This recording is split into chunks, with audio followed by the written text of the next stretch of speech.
இப்படி எதுக்கு போகணும்? உயிரை பணம் வச்சு எதுக்கு அங்கே போற? இவ்வளோ காசை கொடுத்து ஏன் அங்கே போற? அதுக்கு இதை வச்சுட்டு இங்கே ஏதாவது பண்ணிட்டு போகலாம்ல. இப்போ இப்படி போகிறவங்களாம் நீ எதுக்கு போகிற அப்படின்னு உட்காந்து காலாட்டிட்டு கேள்வி கேட்கலாம். எதுக்குன்னா வறுமை, கடன், வாழ முடியாத நிலை. இப்போ என்னுடைய கேள்வி, இவங்களெல்லாம் யார் எம்ப்ளாய் பண்ணுறாங்க? அந்த எம்ப்ளாயருக்கு என்ன தண்டனை? ஏதாவது தண்டனை கொடுத்துருக்காங்களா? ஏன் கொடுக்கறது இல்லை? இப்போ இந்த மாதிரி மைக்ரன்ஸை யார் யூஸ் பண்ணுறாங்க அப்படின்னா, அமேசான் முதல் இந்த தொழில்கள் அத்தனை பேரும் இவங்களை வந்து பயன்படுத்துகிறாங்க. ஏன்னாக்கா அடிமாட்டு கூலிக்கு கடுமையான உழைப்பு, அந்த வேலைக்கு இவங்க தான். விவசாயம் யார் அங்கே பார்க்குறாங்க? விவசாயத்தில் ஈடுபடுபவர்கள் அமெரிக்கர்கள், வெள்ளை அமெரிக்கர்கள் எத்தனை பேர்? கனடாவில் விவசாயம் பண்ணுறவங்க, ஓனராக இருக்கலாம் நிலத்துக்கு, விவசாயம் செய்கிறவங்க எத்தனை பேர்? கட்டுமான வேலைகள் செய்கிறவங்க எத்தனை பேர்? அவங்க பூரா மைக்ரண்ட் லேபர் தான். அப்போ மொத்த பொருளாதாரத்தின் அடித்தளமாக இவங்க இருக்கிறாங்க. அவங்கள வந்து நான் வெளியேற்றிடுவேன் அப்படின்றது ஒரு வெற்று பேச்சு. இது அவங்க ஒருபோதும் செய்ய முடியாது. மாறா என்ன செய்கிறாங்க அப்படின்னாக்கா, இவங்களை டெரரைஸ் பண்ணி ரெண்டாந்தர குடிமக்களாக ஆக்கி வைக்கிறது. கார் ஷெட்டில் இருந்துக்கிறது, இல்லைன்னா பேஸ்மெண்ட்டில் எங்கேயாவது குடி இருந்துக்கிறது. ஒரு ரூமில் ஒரு 3 காட்டு போடுறது தான் இடம் இருக்கும், அதில் 6 பேர் ஷிஃப்ட் போட்டு படுத்துங்கிறது. இது வெளியவே வந்துடக்கூடாது, வெளியே தெரியக்கூடாது. கேஸ் ஸ்டேஷன், ரெஸ்டாரண்ட்டு, இப்படி ஒரு லிமிட்டட் சர்க்கிளுக்குள்ளே வேலை பார்க்குறது. சிம் கார்டு வாங்க முடியாது, பேங்க் அக்கௌண்ட்டு கிடையாது, எந்த இதுவும் கிடையாது அவங்கள்ட்ட. அப்போ இப்படி அச்சத்தோடையே வந்து அவங்க வாடுறாங்க. ஒரு குறிப்பிட்ட காலத்துக்கு பிறகு அவங்க ஏதாவது ஒரு வகையில் டாக்குமெண்ட் பண்ணிக்க முடியும் அப்படின்னு வந்து முயற்சிக்கிறாங்க. ஊர் பழகி, மொழி பழகி, இதெல்லாம் பழகின பிறகு தான் அந்த $15 மேலே கொஞ்சம் சம்பாதிக்க முடியுது. இப்போ இந்த பஞ்சாப் இங்கே எந்தெல்லாம் போகிறாங்க இல்லையா, என்ன சொல்கிறாங்கன்னாக்கா, ஓரளவு நல்லா சம்பாதிக்க ஆரம்பித்த பிறகு மாதம் 1 லட்ச ரூபா அனுப்புவாங்க. 1 கோடி ரூபா 70 லட்சம் 80 லட்சம் கொடுத்து போயிட்டு இப்படி பல ஆண்டுகளுக்கு பிறகு ஆமாம் 1 லட்சம். ஆமாம், அதுக்குள்ளே நடுவில் பிடிச்சி அனுப்பிட்டா சர்வே ஆகிட்டா. இதுவுமே ஒரு இந்த கேஸ் தான். ஆமாம். இப்போ லீகல் இல்லீகல் என்பதை யார் தீர்மானிப்பது? இப்போ கருப்பின மக்களை ஆப்பிரிக்காவிலேருந்து பிடிச்சிட்டு போய் தான் அமெரிக்காவையே உருவாக்குனாங்க. அது லீகலா இல்லீகலா? இல்லீகல், நான் லீகல். இது வந்து ஒரு கிளாஸ் அப்ரோச், மேட்டிமைத்தனம் அல்லது ஆதிக்க சாதி பார்வை. இந்த மாதிரி உடல் உழைப்புக்கு போகக்கூடியவர்கள்லாம் எளிய மக்கள், அவங்கள என்ன வேணா பண்ணலாம். இப்போ மோடி போயிட்டு சட்டவிரோதமாக போனால் அப்படிதான் அப்படின்னு பேசுவதற்கு என்ன நெஞ்செழுத்தம் இருக்கணும்?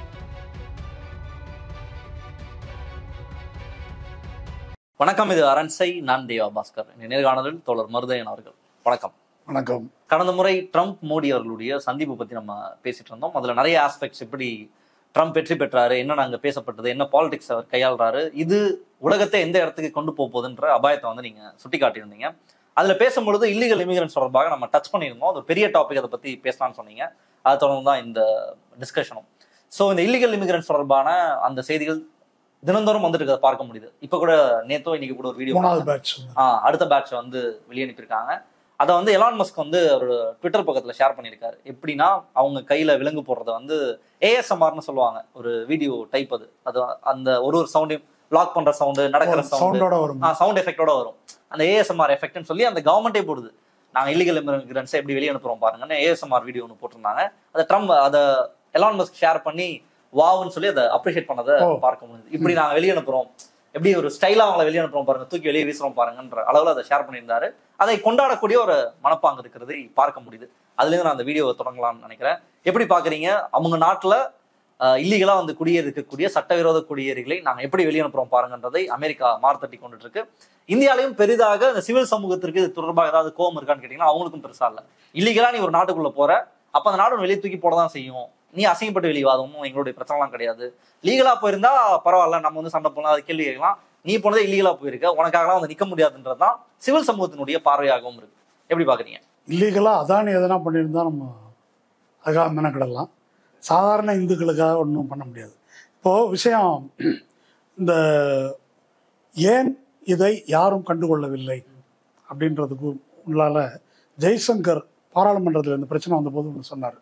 இப்போவா திருப்பி அனுப்புகிறாங்க, ஏற்கனவே திருப்பி அனுப்பிட்டு தான் இருந்தாங்க. அவர் சொன்னது உண்மைதான். போன ஆண்டு ஒரு 1000 பேர் திருப்பி அனுப்பியிருக்காங்க.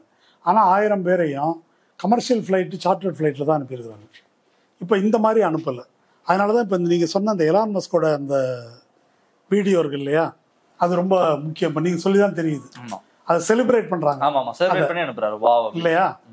ஆமா. இப்போ இங்க வந்து நம்ம முஸ்லீம்களை அடிச்சு வீடியோ எடுத்து போடுறாங்கல்ல, கிட்டத்தட்ட அந்த மாதிரி வீடியோ அது. இன்னும் பேஷிங்லாம் போல தொடக்க போகல அது மாதிரி அப்படி வீடியோ. இப்போ ஏற்கனவே பைடன் ஆட்சி காலத்திலே வெளியேற்றப்பட்டார்கள். இப்போ நடக்கிறது என்ன அப்படின்னு சொன்னாக்கா, ட்ரம்ப் வந்து முக்கியமான பாயிண்டா இதை வைத்து தான் இல்லீகல் இமிகிரண்ட்ஸால தான் அமெரிக்கா வந்து வீணா போச்சு. மேக் அமெரிக்கா கிரேட் அகெயின், மாகால முதல் பாயிண்ட் வந்து இது அப்படின்னு சொல்லிட்டு அவர் ஜனவரி 20th அன்னைக்கு அவர் பதவி ஏற்ற உடனே இல்லீகல் இமிகிரண்ட்ஸை வெளியேற்றுவதற்கு இல்லையா, அந்த உத்தரவுல தான் முதல்ல கையெழுத்து போடுறாரு. அது வந்து இல்லீகல் இமிகிரண்ட்டை வெளியேற்றுகிறேன் அப்படின்னு அப்படி போடல. அது அந்த சட்டத்துக்கு பேர் ஒன்று வந்து சதர்ன் பார்டரில் வந்து எமர்ஜென்சி டிக்ளேர் பண்ணுறாரு, அவசர நிலை டிக்ளேர் பண்ணிட்டு சட்டம் என்ன அப்படின்னு சொன்னாங்க, guaranteeing the state's protection against invasion, ஆக்கிரமிப்புக்கு எதிரான பாதுகாப்பு, படையெடுப்புக்கு எதிராக. இப்போ இவங்கெல்லாம் படையெடுக்கக்கூடிய அந்நிய நாட்டு சிப்பாய்களா அப்படின்றதுதான் கேள்வி.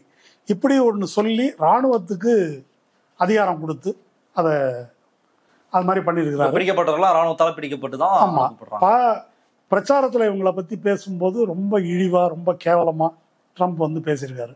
நம்ம எந்த அளவுக்கு கேவலமா, இன்னும் திருட்டு ரேப்பு இவங்களால தான் அதிகமாகுது, இது ஒரு பக்கம் சொல்றாரு. இவங்களால தான் வேலைகள் கிடைக்காம போச்சு, இவங்களால தான் வீட்டு வாடகை ஏறிடுச்சு. இதை பற்றி நம்ம பின்னால் பேசுவோம்.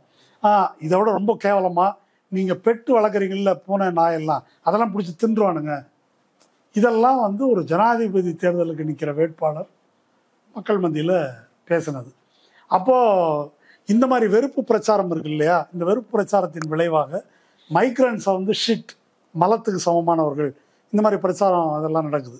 அப்போது இதெல்லாம் சோஷியல் மீடியாவில் அனுமதிக்கிறது சரியா, இது வந்து ஒரு ஹேட் ப்ராபகண்டா இல்லையா என்ற கேள்வி எலான் மஸ்கை பொறுத்த வரைக்கும் அது அப்படி தான், அவர் தான் போட்டிருக்காரு, அப்படி ஒன்றும் பிரச்சனை இல்லை.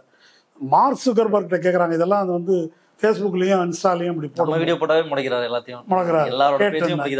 ஆமாம், அதுக்கு அவர் ஒரு பதில் சொல்லியிருக்காரு. இதெல்லாம் வந்து மெயின் ஸ்ட்ரீம், இது இந்த மாதிரி பேசுவது, இதை நம்ம மெயின் ஸ்ட்ரீமை வந்து நம்ம முடக்கணும்னாக்கா நம்மளை வந்து எப்படி நினைப்பாங்கன்னா out of touch with mainstream discourse அப்படின்னு நினைப்பாங்க. அதனால் இதை வந்து தடை செய்ய முடியாது. அதனால் தடையின்றி இது பரவி ஒரு முழு வெறுப்பு பரவி அந்த அடிப்படையில் தான் ட்ரம்ப் ஜெயிக்கிறார். இப்போது நான் ஜெயித்த உடனே அதை செஞ்சு காட்டிட்டேன் பாரு அப்படின்னு சீமான் மாதிரி இப்போ செய்கிறாங்கன்னு வச்சுக்கோங்க. சீமான் ஈரோடில் தானே பேசினார், நான் வந்தேன்னா அடித்து பற்றி விட்ருவேன்னார் இல்லையா, அந்த அடித்து பற்றி விட்றது தான் இப்போ எலான் மஸ்க் வந்து அதை வந்து போட்டிருக்கிறாரு.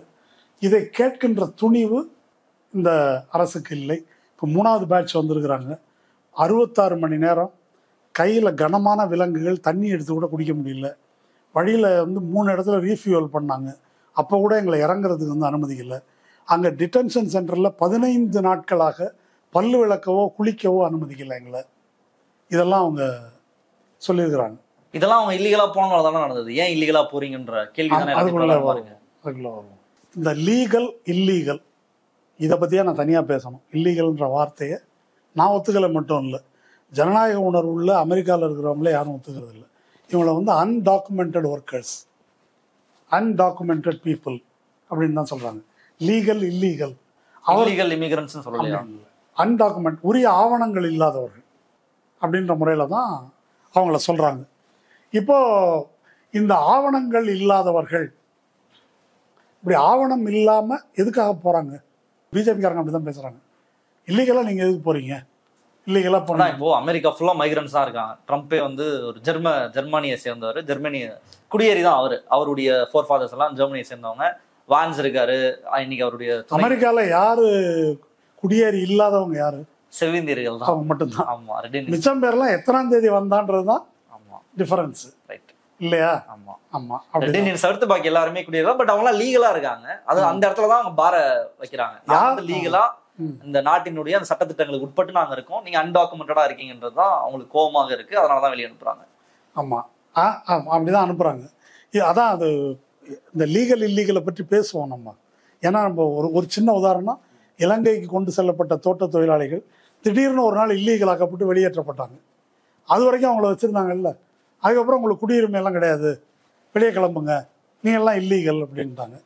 இப்போது பாலஸ்தீனில் நெத்தன்யாகு பண்ணுறது இருக்கு இல்லையா, காசாவில், அது லீகலா இல்லீகலா? இல்லீகல் கிரிமினல் கோர்ட்டே வந்து அவரை குற்றவாளின்னு அறிவிச்சிருக்குது. ஆனால் அவரோட உட்காந்து ட்ரம்ப் பேசுகிறாரு. என்ன பேசுகிறாரு? நீங்கள்லாம் போயிருங்க, அந்த இடத்த நான் எடுத்துக்கிறேன்றாரு. இதெல்லாம் லீகலா இல்லீகலான்ற விவாதம் வர்றதில்லை. பிழைக்கிறதுக்கு போனவங்கள பற்றி தான் லீகல் இல்லீகல்ன்ற பேச்சு வருது.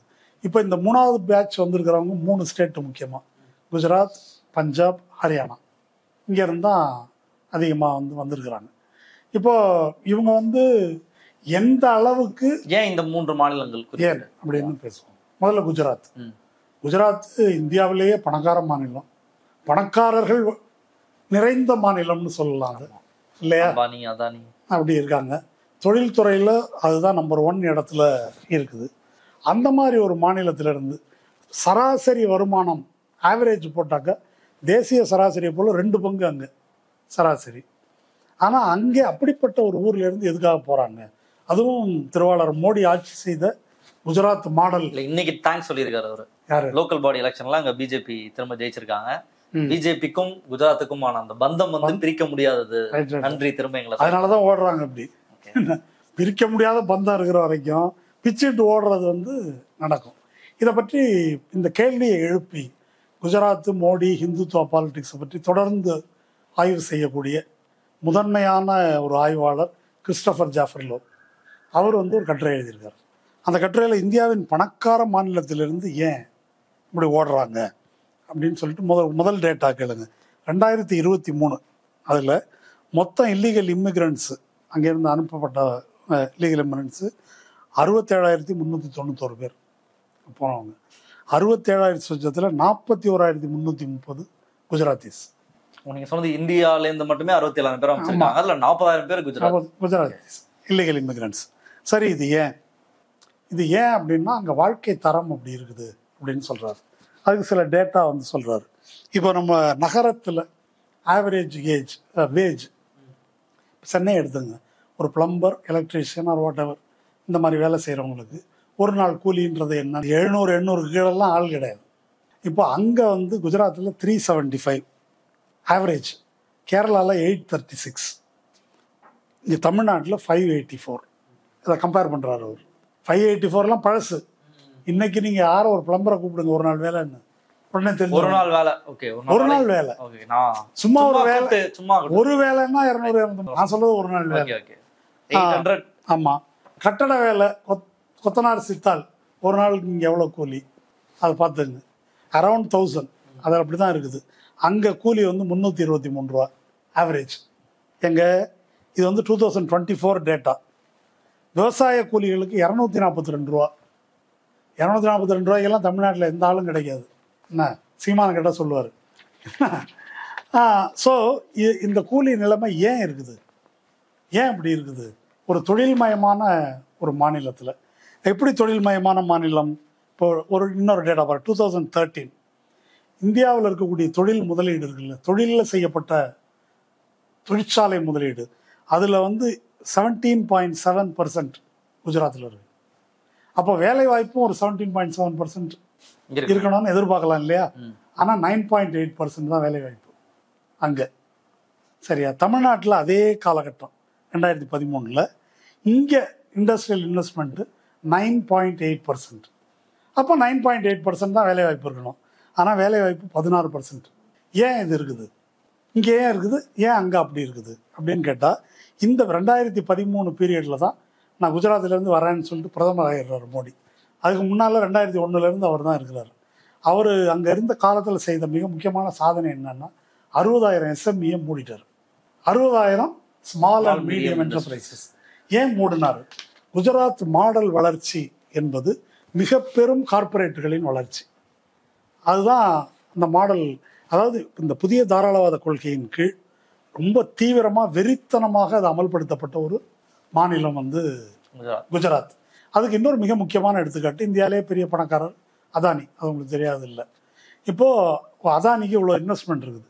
அதானி எவ்வளோ பேருக்கு வேலை கொடுப்பாரு நீங்கள் நினைக்கிறீங்க? உலக பணக்காரர் நிறைய பேர் வேலை கொடுப்பாரு. 36,000 பேர் மொத்தமாவே. ஆமாம். தொழில் தொடங்காத மாநிலமே கிடையாது. எல்லா மாநிலத்திலையும் காலஸ்டர். ஆமாம். ஆனால் 36,000 பேர் தான் வேலை பார்க்குறாங்க.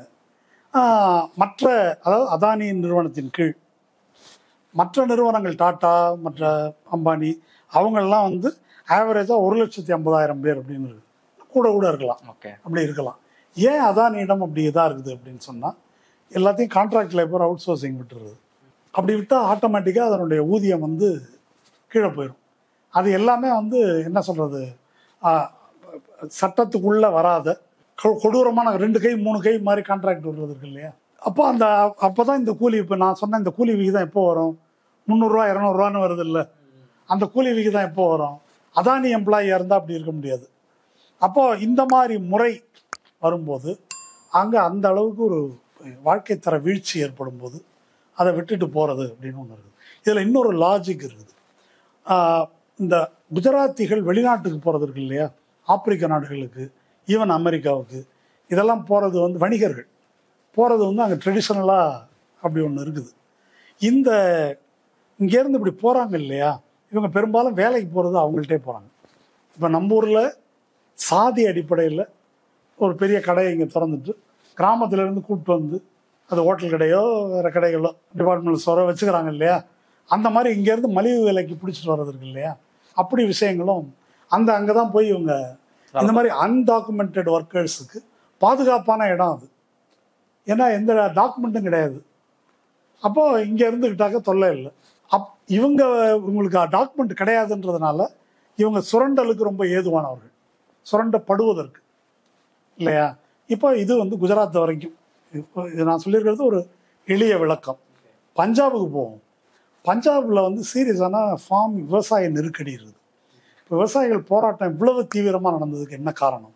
பசுமை புரட்சியில் முதன்மையான மாநிலம் வந்து பஞ்சாப். பசுமை புரட்சி என்பதே இந்த மாதிரி உரம், பூச்சி மருந்து, நவீன விவசாயம், இந்த உள்ளீடு பொருள்கள்லாம் போட்டு விளைச்சலை பெருக்குவது. ஒரு பாயிண்ட்டுக்கு மேலே என்ன ஆயிடுச்சு அப்படின்னு சொன்னாக்கா, சராசரியாக இப்போ தமிழ்நாட்டிலேயே வேற ஒரு இடத்துலையோ ஒரு ஏக்கருக்கு விளைச்சல் காண்பதற்கு போடக்கூடிய இன்புட்ஸ் இருக்கு இல்லையா, இந்த மாதிரி உரம், பூச்சி மருந்து போன்றவை, அது வந்து அங்கே ரொம்ப பன்மடங்காக அதிகமாயிடுச்சு. நிலம் வந்து அதனுடைய இதை வந்து இழந்துகிட்டே வருது, ஈல்டிங் கெப்பாசிட்டியாக இருந்துச்சு.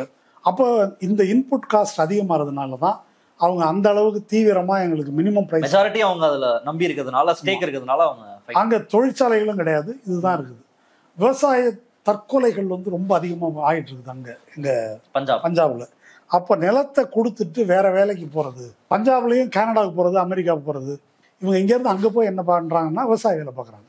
கனடாவில் சரி, அமெரிக்காவிலையும் சரி. கனடாவிலையும் அமெரிக்காவிலையும் விவசாயம் செய்கின்றவர்கள், வேலை செய்கிறவங்க, லேண்ட் ஓனர்ஸ், அங்கே இருக்கிறவங்க, வேலை பார்க்குறவங்க அல்லது லீஸுக்கு எடுத்து செய்கிறது யாருன்னாக்கா பஞ்சாப் இவங்க செய்கிறாங்க. அப்போ அல்லது மற்ற கார் டிரைவர், மற்ற மீனியல் ஒர்க் இருக்கு இல்லையா, இது இந்த மாதிரி போகிறாங்க. இது எந்த அளவு டெஸ்பரேட்டாக இருக்கிறாங்கன்னாக்கா, கிட்டத்தட்ட ஒருத்தர் சொல்லியிருக்காரு, இப்போ இந்த 3வது பேட்சில் வந்தவர் 4 ஏக்கர் நிலத்தை எழுதி கொடுத்துருக்கிறாரு, 1 கோடி ரூபா மதிப்பு கொடுத்துட்டு போயிருக்காரு. போன உடனே பிடிச்சி கொண்டாந்துட்டான். இந்த மாதிரி 50 லட்சம் 60 லட்சம் இப்படி பணம் கொடுத்துட்டு போகிறதும் உயிரை பணயம் வைத்து போகிறார்கள். இங்கேருந்து போகிறவங்களுக்கு 2 ரூட் இருக்குதுன்னு சொல்கிறாங்க. ஒன்று வந்து டங்கி ரூட். அந்த டங்கின்னாக்கா பஞ்சாபி மொழியில் ஹாப்பிங், இப்படி தவி போகிறது அப்படி. ஆமாம், அவங்களுக்கு பாஸ்போர்ட்டோட கொண்டு போய் கல்ஃபு, லாட்டின் அமெரிக்கன் நாடு வரைக்கும் போயிட்டு அதுக்கப்புறமா வெனிசுலா, எல் சால்வடார் அப்படி இப்படி போய் மெக்சிகோவுக்கு, பனாமா வழியாக கொண்டு போய் சேர்க்குறாங்க. எத்தனை நாள்னு நினைக்கிறீங்க? 1 வருஷம் கூட ஆகுமா பயணம்?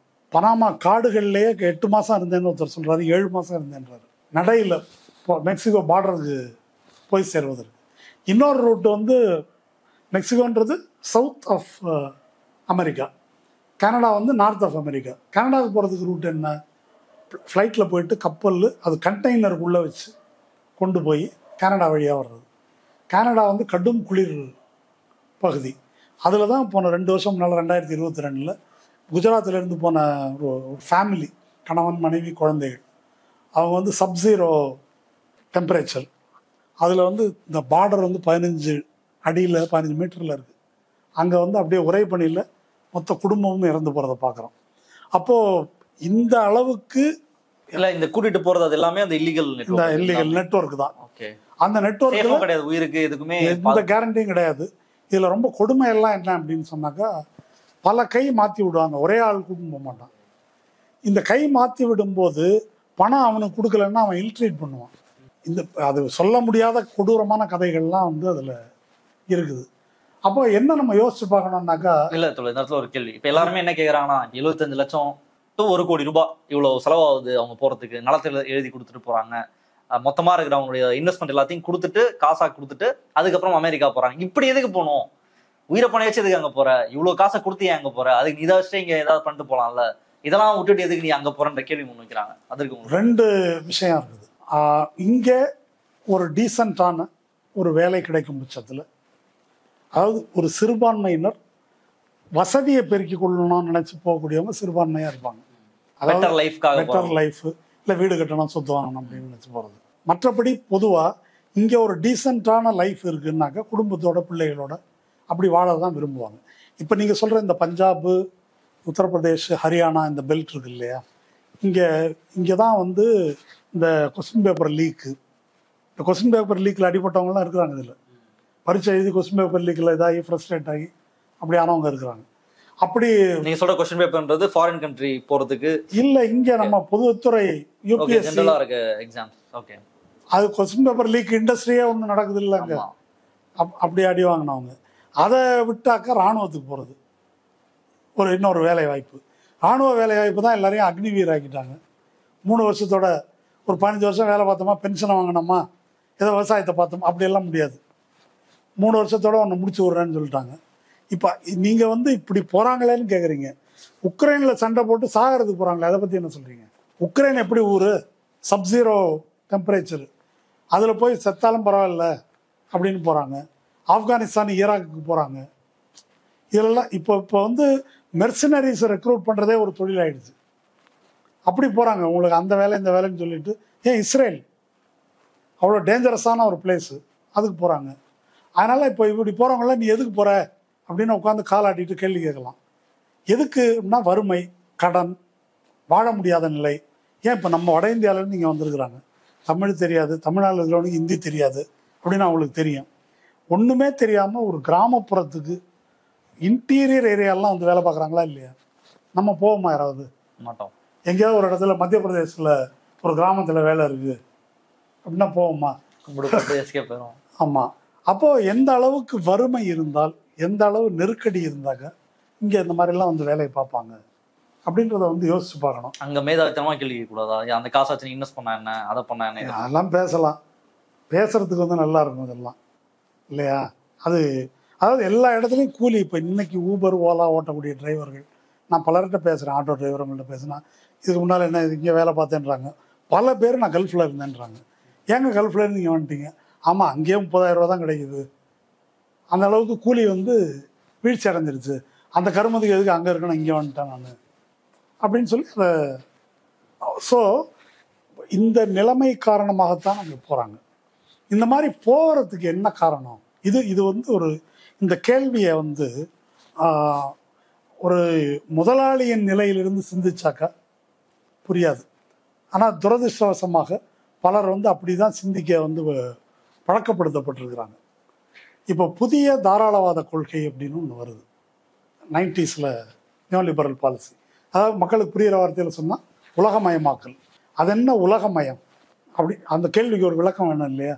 உலகமயம்னா என்ன? எல்லாம் இன்பமயம் மாதிரி எல்லாம் உலகமயம். என்ன உலகமயம் அப்படின்னாக்கா உற்பத்தி உலகமயமாகுது. உற்பத்தி உலகமயமாகுதுன்னா என்ன? ஒரு காரோட பார்ட்டு பல நாடுகளில் தயாராகி ஒரு நாட்டில் அசம்பிள் ஆகுது. மூலதனம் உலகமயமாகுது. பல பன்னாட்டு முன்னாடி ப்ரொடக்ஷன் வந்து அந்த கண்ட்ரிக்குள்ள தான் இருந்தது. அப்போது மூலதனம் உலகமயமாகுது. மூலதனம் உலகமயமாகுதுன்னா என்ன? ஒவ்வொரு நாட்டிலையும் அதுக்கு முன்னால் எங்கள் ஊரில் இந்தந்த தொழிலெலாம் வெளியால் நாங்கள் விட மாட்டோம், நம்ம ஊர்லேயே அது மாதிரி வச்சுருந்தோம். எஜுகேஷனில் விட மாட்டோம், மருத்துவத்துறையில் விட மாட்டோம், டிஃபென்ஸில் விட மாட்டோம். இந்த மாதிரி பல துறைகள் இங்கே இருந்துச்சு. அது இல்லாமல் ஸ்மால் இண்டஸ்ட்ரிக்காக சில தொழில்கள் இருக்குது, அதிலெல்லாம் பெரிய ஆட்களை நாங்கள் விட மாட்டோம், இதெல்லாம் வச்சுருந்தோம். அது எல்லாமே அகற்றப்பட்டு விட்டது. ஏன் அகற்றப்பட்டு விட்டது? அதுதான் உலக வர்த்தக கழகத்தினுடைய நிபந்தனை. இது அகற்றப்படுவதுன்னாக்கா ஒரு அமெரிக்க முதலாளியோ ஐரோப்பிய முதலாளியோ நினைச்ச இடத்துல மூலதனம் போடலாம், அதுக்கு எந்த அரசாங்கமும் தடை விதிக்கக்கூடாதுன்ற ஒப்பந்தத்தில் கையெழுத்து போட்டிருக்கிறோம். அது மாதிரி அதானியும் எங்கே வேணால் மூலதனம் போடலாம் அப்படின்னு இருக்குது. ஓகே, இப்போ இது எதுக்காக அப்படின்னா அவர்களுடைய சுரண்டல் நலனுக்காக, அதானே, லாபத்துக்காக. சரி, இப்படி முதலாளி பணத்தை போடலான்னா தொழிலாளி வேலை தேடி எங்கே வேணால் போகலாம்ல, போக அனுமதிக்கணும்ல. ஆனால் உனக்கு மட்டும் பாஸ்போர்ட்டு விசா உண்டு. முதலாளிக்கு மூலதனத்துக்கு பாஸ்போர்ட் விசாலாம் கிடையாது, அது எங்கே வேணால் வரலாம். அவங்க சொல்கிறது தான் சட்டம். அவங்களுக்கு சர்டன் ரூல்ஸ்லாம் இருக்கும்ல. ஒரு கம்பெனிக்கு வந்து ஆரம்பிக்கணும்னா அதுக்கு இந்த நாட்டினுடைய சட்டத்திட்டங்களுக்கு உட்பட்டு. அதான் சாம்சங்கில் பார்த்தோம் இல்லையா, இப்படியெல்லாம் சட்டம் பேசுனீங்கன்னா எங்கள் நாடு இறையாண்மை, சோவர்னிட்டி, லேபர்லான்னா அவங்க கிளம்பி போயிடுவாங்க, கோச்சுட்டு போயிடுவாங்க அப்படின்னு பேசுனாங்கல்ல. இன்னமும் அந்த பிரச்சனை இருக்குல்ல, இல்லையா? அப்போ இந்த நாட்டு சட்டத்துக்கு கூட நான் கட்டுப்பட மாட்டேன், நான் சொல்கிறபடி தான் சட்டம் வச்சுக்கணும் என்று சொல்லக்கூடிய நிலைமையை பார்க்குறோம். இப்போ தொழிலாளியாக போகிறவங்க நான் சொல்கிறபடி தான் சட்டம் வச்சுக்கணும் அப்படின்லாம் கேட்கல. சொல்லப்போனால் மைக்ரண்ட் லேபராக போகிறாங்கல்ல அமெரிக்காவுக்கு, ஒரு டேட்டா நான் சொல்கிறேன். நீங்கள் சாமா சேவந்த பேட்டி எடுத்தீங்க இல்லையா, அவங்க வந்து அமேசானில் மினிமம் வேஜுக்காக ஃபைட் பண்ணி அச்சீவ் பண்ணவங்க. என்ன அச்சீவ் பண்ணாங்கன்னா பெர் ஹவர் $15. இது வந்து அவங்களுடைய சாதனை, மினிமம் வேஜ் இது. ஓகே, இங்கேருந்து போகிறாங்கல்ல, இவங்க ஒரு நாளைக்கு சம்பாதிக்கிறது $15 ஒரு நாளைக்கு, காலையிலேருந்து சாயங்காலம் வரைக்கும். ஏன் அப்படின்னா இவங்க போய் பெரும்பாலும் இந்தியர்கள் அதிகமாக இருக்கிற இடத்துக்கு தான் அவங்க போகிறாங்க. பெரும்பாலும் இந்தியர்கள் சார்ந்த வீடுகள், தொழில்களுக்கு தான் இவங்க போகிறாங்க. ஏன் அப்படின்னா அன்டாக்குமெண்ட்டு. அந்த மாதிரி இடத்துல கார் ஷெட்டில் இருந்துக்கிறது, இல்லைன்னா பேஸ்மெண்ட்டில் எங்கேயாவது குடி இருந்துக்கிறது. ஒரு ரூமில் ஒரு 3 காட்டு போடுறது தான் இடம் இருக்கும், அதில் 6 பேர் ஷிஃப்ட் போட்டு படுத்துங்கிறது. இது வெளியவே வந்துடக்கூடாது, வெளியே தெரியக்கூடாது. கேஸ் ஸ்டேஷன், ரெஸ்டாரண்ட்டு, இப்படி ஒரு லிமிட்டட் சர்க்கிளுக்குள்ளே வேலை பார்க்குறது. ஒரு ஏதாவது ஒரு சைக்கிள் ஓட்டி போலீஸ்காரன்ட்ட ராங் சைடில் வந்தேன்னு மாட்டினா கூட பிரச்சனை. பாஸ்போர்ட் கேட்பாங்க, டாக்குமெண்ட் எடுன்னா கதை முடிஞ்சது. சிம் கார்டு வாங்க முடியாது, பேங்க் அக்கௌண்ட்டு கிடையாது, எந்த இதுவும் கிடையாது அவங்கள்ட்ட. அப்போ இப்படி அச்சத்தோடையே வந்து அவங்க வாடுறாங்க. ஒரு குறிப்பிட்ட காலத்துக்கு பிறகு அவங்க ஏதாவது ஒரு வகையில் டாக்குமெண்ட் பண்ணிக்க முடியும் அப்படின்னு வந்து முயற்சிக்கிறாங்க. ஊர் பழகி, மொழி பழகி, இதெல்லாம் பழகின பிறகு தான் அந்த $15 மேலே கொஞ்சம் சம்பாதிக்க முடியுது. இப்போ இந்த பஞ்சாப் இங்கே எந்தெல்லாம் போகிறாங்க இல்லையா, என்ன சொல்கிறாங்கன்னாக்கா, ஓரளவு நல்லா சம்பாதிக்க ஆரம்பித்த பிறகு மாதம் $1 லட்ச ரூபா அனுப்புவாங்க. $1 கோடி 70 லட்சம் 80 லட்சம் கொடுத்து போயிட்டு இப்படி பல ஆண்டுகளுக்கு பிறகு ஆமாம் $1 லட்சம். ஆமாம், அதுக்குள்ளே நடுவில் பிடிச்சி அனுப்பிட்டா சர்வை ஆகிட்டா. இதுவுமே ஒரு இந்த கேஸ் தான். ஆமாம், இது இப்போ இந்த மாதிரி தான் போகிறாங்க இந்த கடன் அடைப்பதற்கு. இதுக்கு பெரிய விளக்கம் வேணாம். இன்றைக்கி வளைகுடாவில் போய் திருமணமாகி உடனே கிளம்பி போகிறாங்க, பார்க்குறோம்ல, கடன் அடைக்கிறதுக்கு, இல்லை நோய்வாய்ப்பட்டாங்க, செலவு பண்ண முடியல, பல பிரச்சனைகளுக்காக வந்து போகிறாங்க. ஸோ இது ஒரு மைக்ரண்ட் லேபருடைய நிலைமை. இந்த தொழிலாளிகளை தான் இல்லீகல் அப்படின்னு அவன் சொல்கிறான். இப்போ லீகல் இல்லீகல் என்பதை யார் தீர்மானிப்பது? இப்போ கருப்பின மக்களை ஆப்பிரிக்காவிலேருந்து பிடிச்சிட்டு போய் தான் அமெரிக்காவையே உருவாக்குனாங்க. அது லீகலா இல்லீகலா? இல்லீகல். அவன் சொன்னதுதான் சட்டம், அப்படிதானே? நம்ம ஊரில் இங்கேருந்து வந்து வெஸ்ட் இண்டீஸுக்கு பிடிச்சிட்டு போனாங்க, ஃபிஜிக்கு பிடிச்சிட்டு போனாங்க, சவுத் ஆஃப்ரிக்காவுக்கு பிடிச்சிட்டு போனாங்க, மலையாவுக்கு பிடிச்சிட்டு போனாங்க, ஸ்ரீலங்காவுக்கு பிடிச்சிட்டு போனாங்கல்ல. போய் அங்கே தோட்ட தொழிலாளிகளாக வேலை பார்க்க வச்சாங்க. அப்போ இதெல்லாம் இல்லீகலா? 2 விதமாக. ஒன்று பிடிச்சிட்டே போனாங்க, இன்னொன்று கடன், கந்து வட்டி, பஞ்சம், இதுக்காக கப்பலில் பிழைக்கிறதுக்காக ஏற்றிட்டு போனாங்க. போராடி தோற்றவர்களை பிடிச்சிட்டு போனாங்க. ஒரு துயரமிக்க கதையை சொல்கிறேன் இந்த இடத்துல. நம்ம வந்து மருதிருவர் குரு பூஜை எல்லாம் இப்போ நடக்குது, எல்லாமே குரு பூஜை தானே. இப்போ மருதுபாண்டியர்கள், சின்ன மருது, பெரிய மருது 2 பேரும் போராடி தோற்று போகிறாங்க. குடும்பத்தோடு கிட்டத்தட்ட ஒரு 500 பேரை ஒரே நேரத்தில் தூக்கில் போடுறாங்க. தூக்கில் போட்டு அவங்களுடைய பிள்ளைகள், குழந்தைகள், அந்த குழந்தைகள் மற்றவங்க இருக்காங்க இல்லையா, அவங்கள பூரா நாடு கடத்துறாங்க. ஈஸ்ட் இந்தியா கம்பெனி எங்கே நாடு கடத்துறாங்கன்னா மலேயாவுக்கு.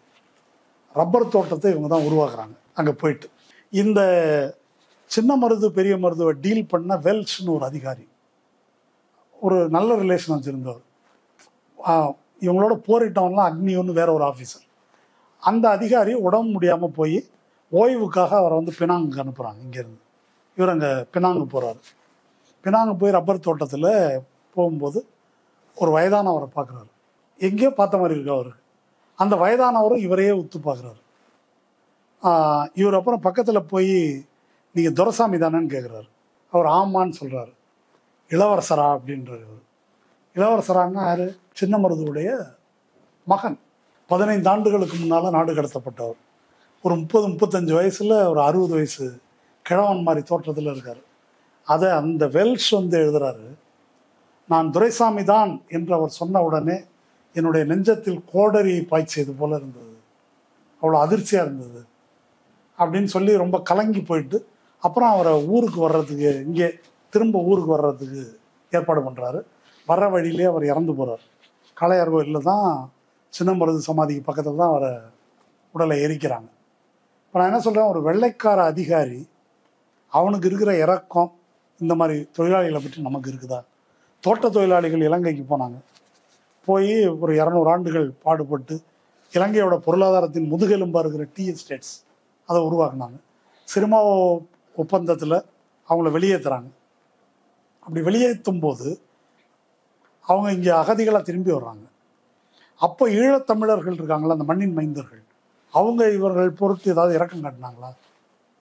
எப்போ கிளம்புறீங்கன்றதான் தோட்டக்காட்டான். அதுக்கு வந்து ஒரு சாதிய ரீதியான இதுவும் இருக்குது, அதில் ஒரு அலட்சியம் இருக்கு இல்லையா, அதுவும் இருக்குது. அவங்கள நீ அங்கே வந்தேரின்றது தான் அவங்களுடைய பார்வை. யார் வந்தேரி? 200 ஆண்டுகள் மலையக தமிழர்களை சொல்றீங்க. மலையக தமிழர்களை எவ்வளோ பேர் உயிரை விட்டு அந்த தேயிலை காடுகளை தோட்டங்களை உருவாக்கியிருக்காங்க. அவங்கள அப்படிதான் அவங்க பார்த்தாங்க. இன்னைக்கு இந்த மாதிரி கை காலில் சங்கிலியை மாட்டி இப்படி அனுப்புகிறாங்க. இப்போ அங்கே H1B வீசாவில் போனவங்க, க்ரீன் கார்டு வாங்கினவங்க இந்தியர்கள் இருக்காங்க, லீகல் மைக்ரன்ட்ஸ். ஆமாம், அவங்க யாராவது எங்களுடைய சக இந்தியர்களை, இல்லை வேணாம் சக இந்துக்களை இப்படி கேவலமாக நடத்தாதீங்க, டீசெண்டாக கொண்டுங்க அப்படின்னு சொல்லாமல் கூடாதா? யாராவது கேட்டிருக்கிறாங்களா? இல்லை, கேட்கல. இது வந்து இல்லீகல், நான் லீகல்.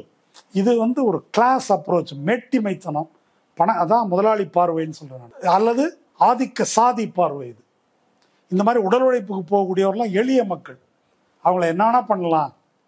இப்போ மோடி போயிட்டு சட்டவிரோதமாக போனால் அப்படிதான் அப்படின்னு பேசுவதற்கு என்ன நெஞ்செழுத்தம் இருக்கணும்?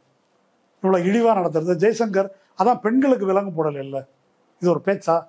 அவங்களுக்கும் விலங்கு போட்டிருக்கிறாங்க, டாய்லெட்டு கூட எங்களை வந்து விடலை அப்படின்னு அவங்க சொல்கிறாங்க. அப்போது அந்த அளவுக்கு ஒரு இரக்கமற்ற தன்மை இருக்குது. இந்துன்னு பேசுகிறவங்க அதுக்கு சொல்லணும். ஒரு முஸ்லீம் கூட கிடையாது இதில், அதை அழுத்தி நான் சொல்கிறேன். போனவங்கெல்லாம் நியாயமாக இந்த நாட்டிலேருந்து ஓடுறதுன்னாக்கா, இப்போ இங்கே சத்தீஸ்கர், ஜார்க்கண்டு, இங்கே மாவோயிஸ்ட் கொரில்லாக்கள் பிரச்சனை இருக்குது, இராணுவம் இருக்குது போல, அங்கேருந்து தப்பிச்சு நான் அமெரிக்காவுக்கு ஓடுறேன் அப்படின்னா அதில் ஒரு நியாயம் இருக்குது. காஷ்மீரில் இராணுவம் போலீஸ் என்கவுண்டர் பிரச்சனையாக இருக்குது, ஓடுறேன்னா நியாயம் இருக்குது. அங்கேருந்தெல்லாம் போகல. எங்கேருந்து போகிறாங்க? மிக பணக்கார மாநிலங்கள் என்று கருதப்படும் குஜராத்திலிருந்து, பஞ்சாபிலிருந்து, ஹரியானாவிலேருந்து போகிறாங்க அப்படின்னா அதுக்கு என்ன பொருள்? அப்போது இந்த இல்லீகல் மைக்ரண்ட் என்ற வார்த்தையை பயன்படுத்துவதே ரொம்ப இழிவானது, அயோக்கியத்தனமானது. அப்போ ட்ரம்ப் வந்து அப்படி பேசுகிறாரு, இவங்களால தான் நாடு கெட்டு போச்சுன்னா அது பச்சை பொய். அந்த நாட்டின் பொருளாதாரத்தினுடைய கிட்டத்தட்ட முதுகெலும்பாக அவங்க இருக்கிறாங்க. அது பற்றிய டேட்டா வந்து நிறையா அவங்களே கொடுக்குறாங்க. அது எந்த அடிப்படையில் சொல்கிறீங்க? டேட்டாஸ் கொடுத்துருக்காங்க. நான் சொல்கிறேன். அதாவது சில இது மட்டும், இல்லீகல் இமிக்ரெண்ட் மட்டும் இதில் ஒன்று, இது ரொம்ப முக்கியம். லீகல் இமிக்ரெண்ட் இருக்காங்க இல்லையா, அது அதனுடைய அவங்க எவ்வளோ கான்ட்ரிபியூட் பண்ணுறாங்க. ஆமாம், ட்ரம்ப் சொல்கிறபடி 1.5 கோடி பேர் இருக்கிறாங்க இமிக்ரெண்ட்ஸ் மொத்தத்தில்.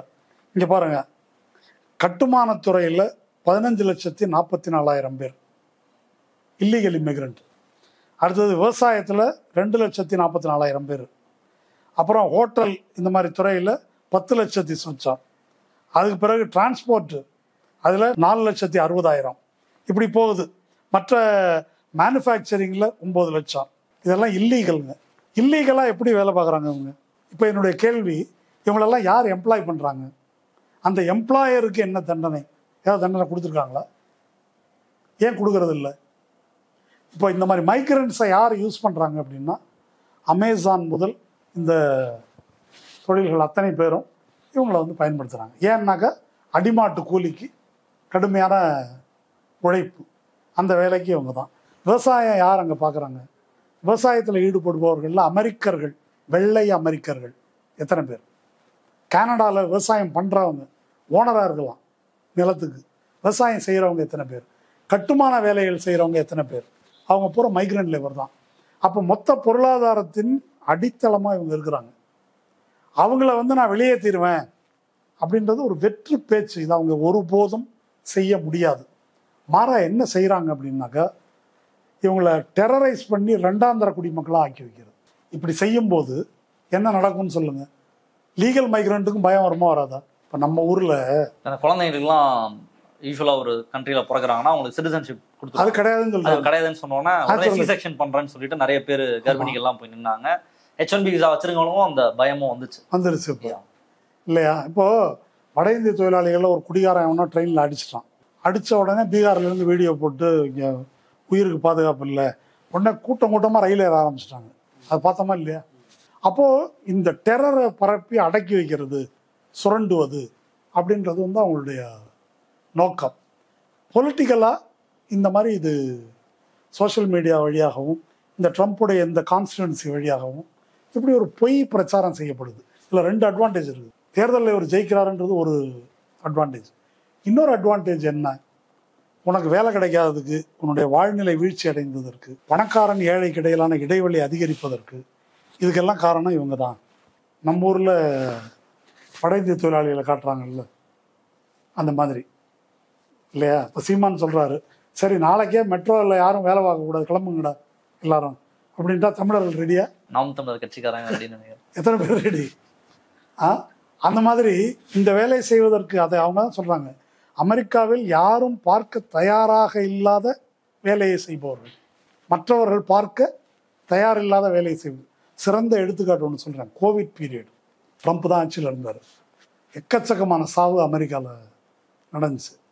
இது அமெரிக்காவா அப்படின்னு நம்ப முடியாமல், என்ன இந்த பிளாஸ்டிக் பேகு, குப்பை போடுற பேக் இருக்குல்ல, அதை கோட்டா மாட்டிக்கிட்டு வேலை பார்த்ததெல்லாம் நம்ம பார்த்தோம். ப்ராப்பரான மாஸ்க் கிடையாது, குப்பை போடுற பிளாஸ்டிக் பை இருக்குல்ல, அதை போட்டுக்கிட்டு யார் வேலை பார்த்தாங்கன்னா நர்ஸு, மற்ற ஹெல்த் ஒர்க்கர்ஸ் வேலை செஞ்சாங்க. அவங்கெல்லாம் யார்? 70% மைக்ரண்ட்ஸ். 70%, மோர் தென் 70%. அதில் லாட்டின் அமெரிக்கன்ஸு, இந்தியன்ஸு, கேரளாவிலேருந்து போன பெண்கள் எவ்வளோ பேர் இறந்துருக்குறாங்க. அவங்க தான் இதெல்லாம் டீல் பண்ணாங்க. அப்போ பல வெள்ளைக்காரர்கள் ரொம்ப மனம் உருகி எழுதியிருக்கிறாங்க, அவங்க இல்லைன்னா நம்ம என்ன கதியாக இருப்போம் அப்படின்னு சொல்லி. அப்போது இந்த ஒர்க்குக்கெல்லாம் இவங்க தான் இருக்கிறாங்க, அவங்க தான் ஆதாரமாக இருக்கிறாங்க. இவங்களை வில்லனாக காட்டுவது என்பதன் மூலம் ஒன்று ட்ரம்ப் ஜெயிக்கிறாரு, இன்னொன்று உண்மையான வில்லன்கள் தெரியாமல் போகிறாங்க. உண்மையான வில்லன்கள் யார் அப்படின்னா, இந்த நியோலிபரல் ஆட்சியில் ஆதாயம் அடையக்கூடிய எலான் மஸ்க் போன்ற இந்த பெரும் முதலாளிகள் வட்டாரம். இது ப்ராப்ளம் என்ன அப்படின்னு சொன்னால், இன்றைக்கி நான் சொன்ன மாதிரி அவங்க ப்ராப்பரான டாக்குமெண்ட் உள்ள இந்தியர்கள், டாக்குமெண்ட் இல்லாத இந்தியர்களை பற்றி கவலைப்படாமல் இருக்கிறாங்க. ஆனால் அவங்களுக்கெல்லாம் நான் ஒன்று சொல்கிறேன், யூரோப்பில் எல்லா நாடுகள்லேயும் ரைட் விங் நிறவெறி வந்து பரவிட்டு வருது. இங்கே ஃப்ரான்ஸில் லீபன், ஜெர்மனியில் வந்து ஆல்டர்னேட்டிவ் ஃபார் டாய்ச்லேண்ட்னா ஜெர்மனி, ஏஎஃப்டின்னு ஒரு கட்சி 20% ஓட்டு வாங்கியிருக்காங்க. அது ஃபாசிஸ்ட் பார்ட்டி.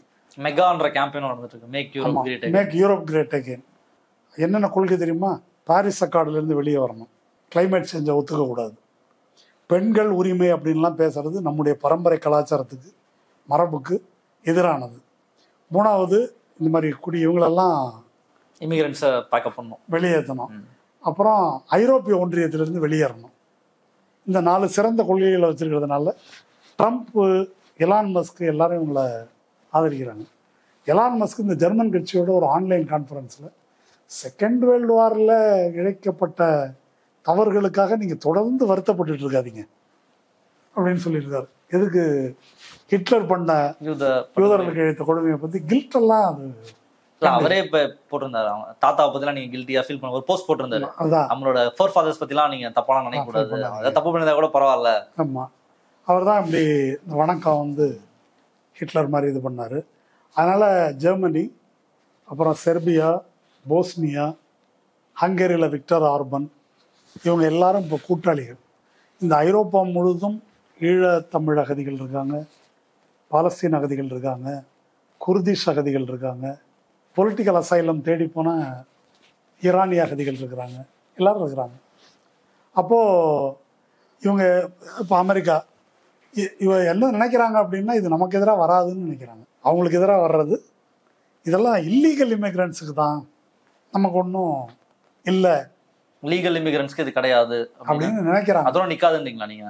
இது இது இது பிரச்சனை என்ன அப்படின்னு சொன்னாக்கா, பெரும்பான்மை ஒயிட் ஒர்க்கிங் கிளாஸ் இருக்காங்கல்ல, அவங்களுடைய வாழ்நிலை வீழ்ச்சி அடையவும் வேலை இல்லாமைக்குமான காரணங்கள் இவர்கள் அல்ல. கண் முன்னால் தெரிகிற உண்மை அது. இந்த வேலையினால் இந்த நம்ம ரயில்வேயில் தண்ணியை போட்டு வட இந்திய தொழிலாளியை அடித்தானே, அவன் வேலையை அவன் பிடிக்கிட்டானா, என்ன பிரச்சனைன்னு அவனுக்கு தெரியுமா? அவன் ஒரு வெறியூட்டப்பட்ட மிருகம் மாதிரி நடந்துக்கிறான். அந்த நிலைக்கு தான் அவங்க இருக்கிறாங்க. நம்ம கிறிஸ்தவ கலாச்சாரத்தை கெடுக்கிறாங்க, நம்முடைய அமெரிக்க பண்பாட்டை வந்து காலி பண்ணுறாங்க, இந்த மாதிரி ஒன்று வேலையை பிடிங்கிறாங்க. ஆமாம், இது ஒன்று பரப்புவதன் மூலமாக உண்மையான எதிரிகள் யார், எதனால நாம் இந்த கதியில் இருக்கிறோம் என்பதை பற்றி சிந்திக்க இயலாத அளவுக்கு அவர்கள் திசை திருப்பப்படுகிறார்கள். அதான் இது எப்படி அங்க இருக்கக்கூடிய லீகல் இமிகிரன்ஸை பாதிக்கும்னு கேட்கறேன். இது இல்லீகல் இமிகிரண்டா இருக்கக்கூடிய நபர்கள் தான் விவேக் ராமசாமின்னு நினைக்கிறேன். அவர் வந்து ட்ரம்ப் கூடயே சுத்திட்டு இருந்தார். அவர் தான் ஃபர்ஸ்ட் பிரசிடென்ட்க்கு நிக்க போறாங்க. நிறைய பேர் தான் இப்போ வான்ஸோட வைஃப் வந்து அவங்க ஒரு ஆந்திரா. ஆமா ஆமா ஆமா ஆமா. இந்த மாதிரி எல்லாம் பக்கத்திலேயே இப்போ ரீசெண்ட் இமிகிரன்ட்ஸ் ட்ரம்ப் மாதிரி ஒரு தாத்தா காலத்து இமிகிரண்ட் எல்லாம் பக்கத்து துல்சி கபாட் சிஏஏக்கெல்லாம் தலைவர். ஆமா, இப்படிப்பட்ட நபர்கள் எல்லாமே கூடவே தான் இருக்கு. இப்ப இவங்க எல்லாம் ஆதரிக்கிறாங்களா? இவங்களுக்கு அந்த பயம் அச்சம்லாம் இல்ல. அப்போ இல்ல, இவங்களுக்கு ஒன்னும் ஆயிடாது. நம்ம ஐடி செக்டார்லயோ மற்ற செக்டார்லயோ கீழே இருக்காங்க இல்லையா, அங்க இந்த வெறுப்பு வெளி வரும்போது அது வந்து இவங்களுக்கு எதிரான வன்முறையாக அது மாறும். இவங்களுக்கு எதிரான வன்முறையாக மாறும். முன்ன கலிஃபோர்னியாவில் ஒரு ரயட் நடந்தது. கருப்பின மக்களுக்கு எதிராக வெள்ளை போலீஸ் அதிகாரிகள் தாக்குதல் தொடுக்கிறாங்க. நம்ம இது மாதிரி தான் இப்போ நடந்துச்சு இல்லையா, இவர் பிளாக் லைவ்ஸ் மேட்டர் நடந்துச்சு இல்லையா, அந்த மாதிரி ஒரு வன்முறை. நான் நினைக்கிறேன் அது 2000 வாக்கில் கலிஃபோர்னியா ரைட்டுன்னு கூகுள் பண்ணால் நமக்கு தெரியும், பெரிய அளவு இருந்தது.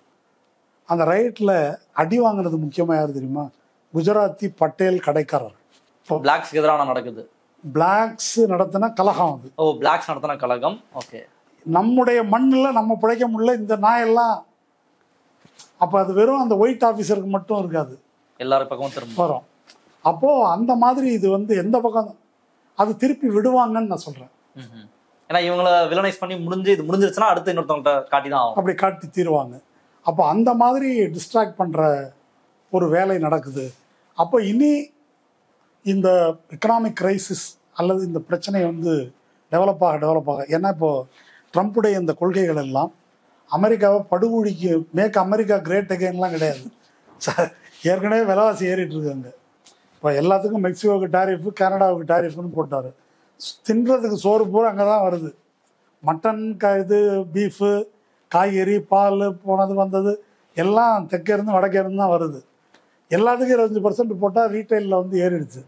மெட்டலுக்கு எல்லாத்துக்கும் போட்டேன் அப்படின்னா பில்டிங் மெட்டீரியல் விலை ஏறுது இல்லையா. இது விலைவாசி உயர்வுக்கு தான் வழிவகுக்கும்.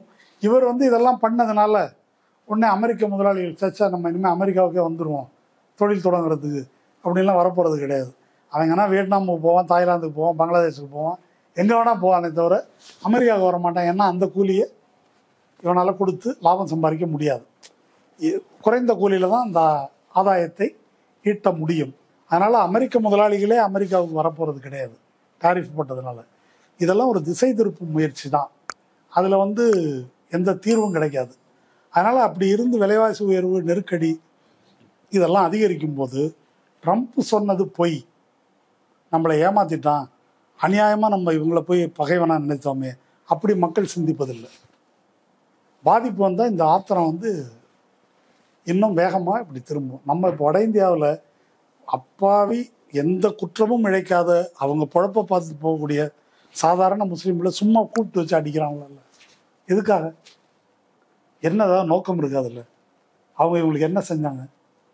அந்த ஹேட்டை வந்து அந்த மாதிரி பரப்பிட்டாக்க அது இல்லை நாங்கள் லீகல் மைக்ரண்ட்டு அப்படின்னு அட்டையை காமிச்சா அடி வாங்காமல் விட்டுருவான் அப்படின்னு இவங்க நினச்சிட்டு இருக்கிறாங்க.